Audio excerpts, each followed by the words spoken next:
part of what stimulated me and motivated me to become a historian was the fact that, the Black Studies movement began in the mid to late 60s, and everybody was talking about Black history and Black studies. And so that's why I ended up being an African American history teacher, because indeed I wanted to know. We just did a Saturday school. As you see, we're still doing craziness, trying to spread history in the community. And again, we found out that most students had zip knowledge of the local history around them. The history now tends to be macro versus micro, in that, okay, they'll know Martin Luther King and Rosa Parks, maybe Frederick Douglass, and of course maybe Malcolm X, but when you get down to the community history and what's happening, what has happened here locally, 95% of the students have no clue. It's sort of amazing that we have all this history around us, and people, the students, young people in particular, don't even pay attention to it. I always start looking at the significance of the Civil Rights Movement here in the city of Dallas. When did the Civil Rights Movement begin? And basically, most people sort of date it from 1954 and the Brown decision, or 1955 and 56 with the Montgomery bus boycott. But things start happening here in Dallas as early as 1917 and 1918, but it really sort of picks up in the 1930s with Ammon S. Wells, who runs for the state legislature in 1935, and of course he's supported by A. Maceo Smith and Maynard Jackson. Juanita Craft joins the NAACP in 1935.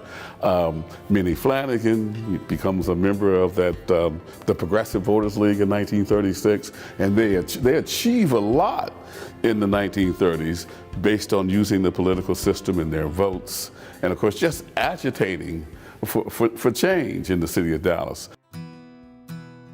When I started looking at the Civil Rights Movement here in terms of the things that happened here in Dallas, I was very, very excited, to learn about what happened in Dallas. There is this sort of progressive history in Dallas in terms of race relations with the movement, again, the Civil Rights Movement in particular, not starting in 1954, but again, going all the way back into the 20s and 30s, and actually sort of even before that, where people were attempting to change things, to challenge the white primary, to challenge the racial discrimination, and then having some successes, particularly starting in the 1930s.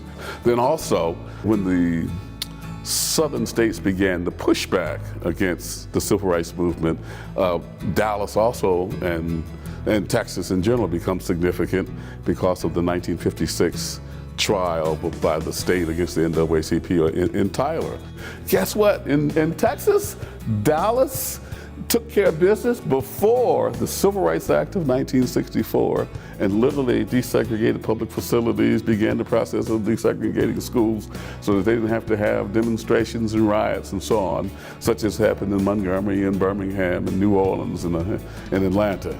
So that makes Dallas unique, that you do see some interracial cooperation. Not a whole lot, and piecemeal, and let's be frank, too slow, but at least you saw some changes happening. So it is those kind of things, events and activities that happened here that, that sort of separates and puts Dallas on the map. History is important. People obviously should learn history so that they indeed can be aware of what has happened in the past, and what has happened to us as human beings, as a country, as a community, shapes what we do today, whether it's good or bad.